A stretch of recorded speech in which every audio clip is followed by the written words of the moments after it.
Bien-aimé du Seigneur Jésus-Christ dans le monde et à travers le Congo, que la paix, la miséricorde et la grâce vous soient accordées de la part de Dieu notre Père et du Seigneur Jésus-Christ notre Sauveur.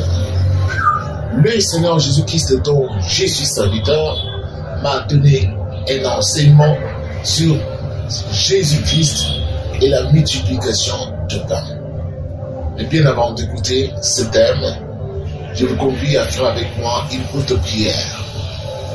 Éternel et Dieu des armées célestes, nous venons à toi, Seigneur, en ce jour, pour écouter cet enseignement précieux sur le sens que toi tu avais sur la multiplication de pain, ces miracles que tu avais fait au milieu des milliers de gens, pour que nous puissions comprendre la quintessence de ces miracles et que nous puissions être enseignés par le Saint-Esprit, que nos âmes soient sauvées et que nous parvenions à l'héritage de la vie éternelle à laquelle tu nous as appelés en Jésus-Christ notre Seigneur. Cet enseignement se trouve dans l'Évangile selon Jean, au chapitre 6, du verset 5 au verset 14. Et en levé les yeux, et voyant qu'une grande foule venait à lui, Jésus dit à Philippe, « Où achèterons-nous des pains pour que ces gens aient à manger ?» Il disait cela pour le prouver, car il savait ce qu'il allait faire. Philippe lui répondit, « Les pains qu'on aurait pour 200 deniers ne suffiraient pas pour que chacun en reçût un peu. » Un de ses disciples, André, frère de Simon, Pierre, lui dit, « Il y a ici un jeune garçon qui a 5 pains d'orge et 2 poissons. Mais qu'est-ce que cela pour tant de gens ?» Jésus dit, « Faites-les asseoir. » Il y avait dans ces lieux beaucoup d'herbes. Ils s'assurent donc au nombre d'environ 5000 hommes. Jésus prit les pains, rendit grâce, et les distribua à ceux qui étaient assis. Il leur donna de même des poissons, autant qu'ils en voulurent. Lorsqu'ils furent rassasiés, il dit à ses disciples, ramassez-les morceaux qui restent, afin que rien ne se perde. Et ils les ramassèrent donc.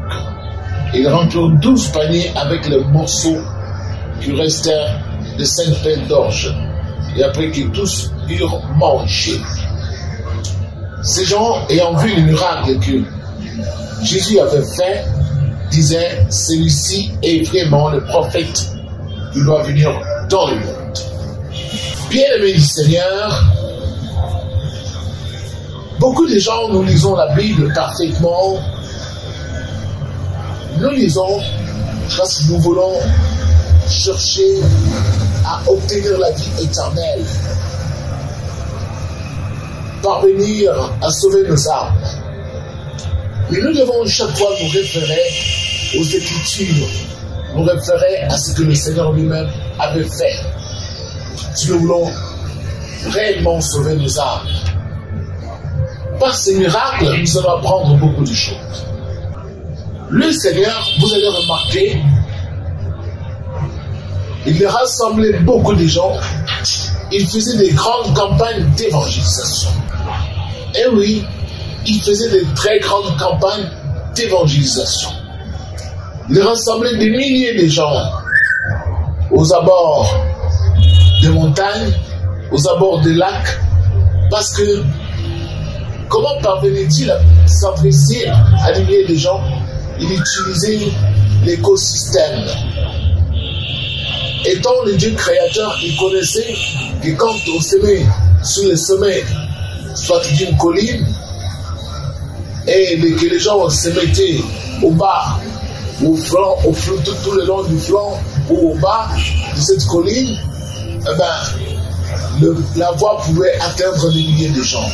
Ou soit quand on se mettait en lisière des lacs, ben, l'écosystème aussi, la voie pouvait être reprise en écho parce que la voie pouvait s'étendre sur l'eau et atteindre ceux qui étaient assis en lisière de lac ou en lisière de rivière.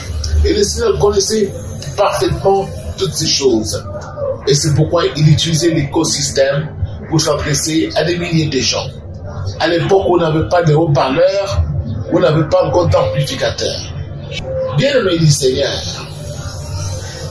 ça c'est le Maître Jésus, le Seigneur, notre Seigneur.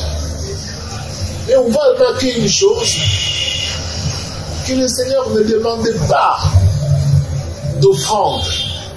Il ne disait pas aux gens, vous devez maintenant rassembler de l'argent, récolter l'argent et donnez-moi cet argent pour que je vous achète à manger. Non, non, non. Le Seigneur rassemblait les gens parce qu'il savait que du milieu de ces gens, tous ne lui étaient pas acquis. Tous ne venaient pas. Effectivement, pour lui, il y avait parmi eux ceux qui venaient par curiosité, qui n'étaient pas encore convaincus de son message. Mais néanmoins, ceux qui l'acceptaient, le Seigneur cherchait comment il devait s'occuper d'eux pour les nourrir. La multiplication des pains, Dieu a permis que cela se fasse du temps de notre Seigneur pendant qu'il était sous la terre, pour nous enseigner ce que nous allons apprendre aujourd'hui. Et en vue que ces gens étaient auprès de lui depuis plus de 3 jours et qu'ils étaient affamés, il a posé la question à ses disciples où est-ce qu'ils devaient trouver les pains pour nourrir tous ces gens. Et ses disciples avaient eu aussi à penser que le Seigneur allait ordonner pour qu'on collecte des fonds au milieu de tous ces milliers de gens et qu'on puisse aller acheter des pains. Mais le Seigneur, il savait lui-même ce qu'il allait faire. Et il a dit, faire ce qu'il devait faire. Et on lui a dit, il n'y a qu'un petit garçon qui n'a ici que 5 pains. D'ailleurs, nous n'avons dans notre caisse que 200 deniers. Ce n'est pas assez. Philippe lui dit, mais si nous n'avons que 200 deniers, Satan va que ça allait dire, alors, récoltez l'argent, demandez aux gens de donner les offrandes. Non, il n'a pas fait ça. Alors le Seigneur a demandé à ses disciples de regrouper les gens au nombre de 50, 100 et pour pouvoir bien les faire asseoir calmement. Et après les avoir fait asseoir, le Seigneur procéda à la multiplication des pains qui donna à ses disciples pour distribuer, et ensuite il procéda aussi à la multiplication de poissons. Ces gens mangèrent et en furent rassasiés. On va aussi remarquer une chose. Le Seigneur n'a pas dit, voici, moi je suis de la tribu de Juda, faites d'abord asseoir les gens de Juda en priorité pour que je leur donne à manger. Je leur donne des pains en priorité. Non. Lui-même, il était de la tribu de Juda. Au milieu de ses disciples, il y avait ceux des tribus de Lévi, d'Ephraïm, de Manassé, de Galade. Tous ceux qui étaient là-bas avaient chacun sa tribu. Mais on n'a pas privilégié une tribu. Par contre, on les a fait tous asseoir ensemble. Et quand on a procédé à la distribution des pains, on n'a pas choisi une seule tribu pour la favoriser, mais c'était tout le monde à qui on avait remis le morceau de pain. Il a distribué les pains à ses disciples et à leur tour, ils ont distribué aux gens qui étaient assis. Remarquez, on a donné seulement aux gens qui étaient assis, pas ceux qui étaient debout, ceux qui avaient d'autres qui ne s'étaient pas mis assis, qui étaient restés debout. Et oui. Et on a donné aussi les pains et les poissons plutôt, après avoir été multipliés. On dit, on leur en donna autant qu'ils ont voulu. Bien aimé du Seigneur. Et tous ceux qui ont mangé, après avoir mangé, ils ont dit, voici vraiment un prophète qui devait venir dans le monde parce qu'ils étaient rassasiés. Maintenant, décortiquons toutes ces choses. Nous devons savoir que le pain symbolise quoi? Le pain symbolise la parole de Dieu. Jésus étant le pain de vie. Lui-même, il a enseigné cela. Que je suis le pain vivant descendu du ciel pour donner la vie au monde.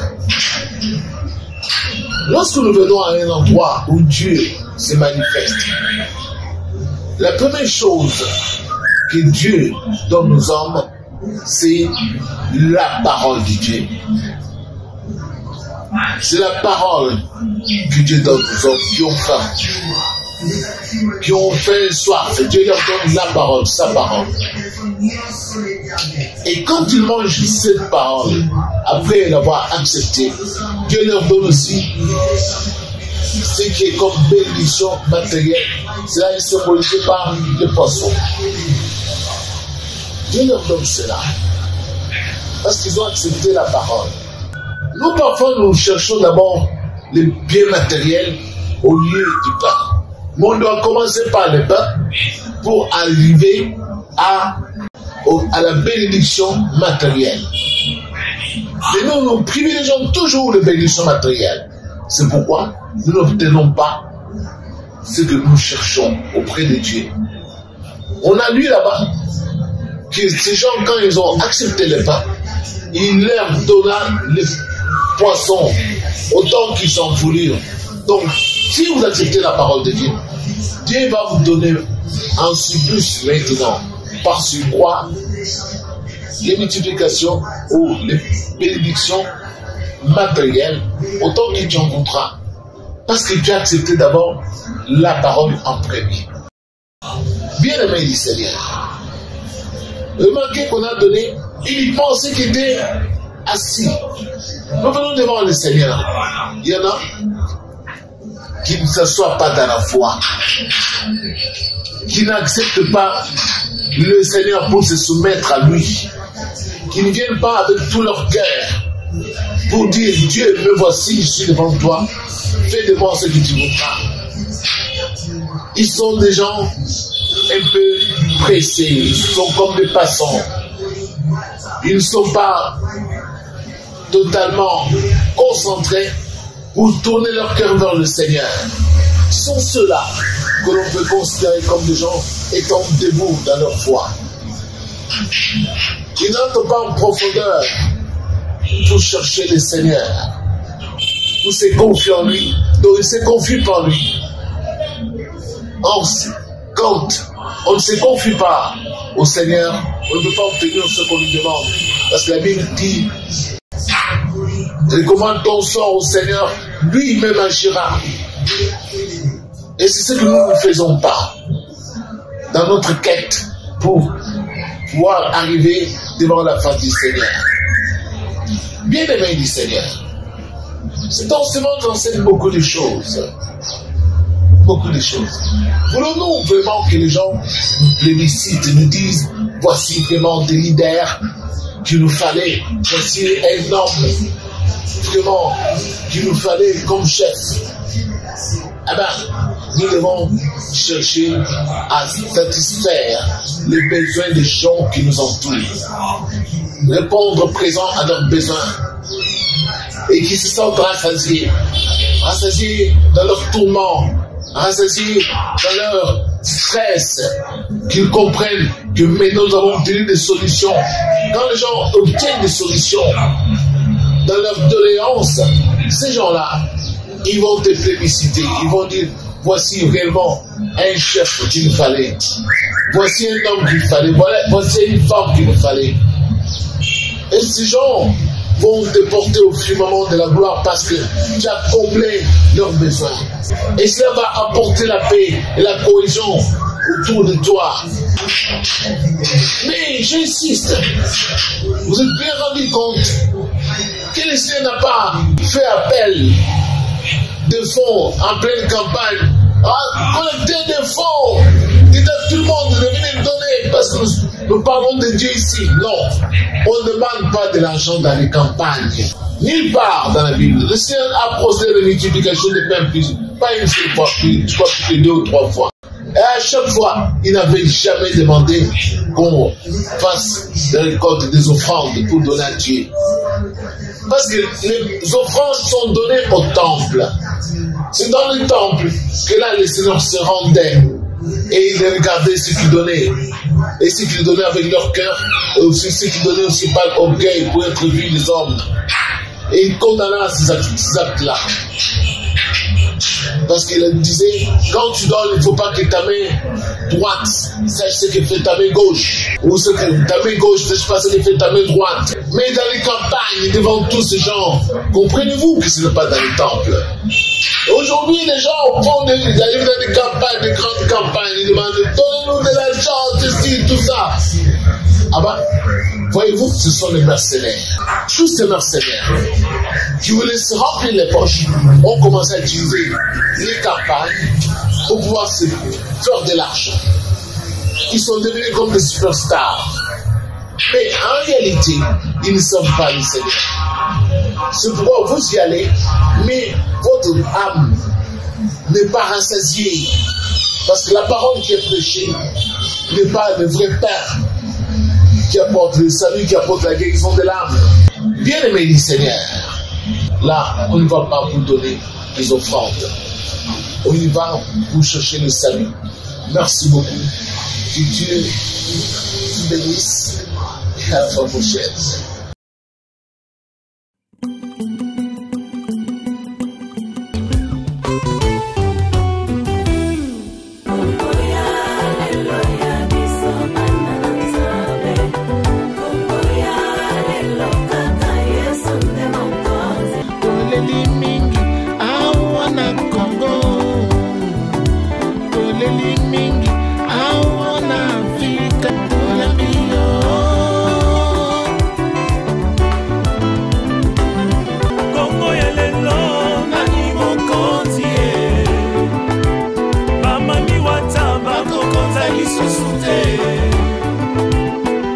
Solo kaba kokonza lisusu te.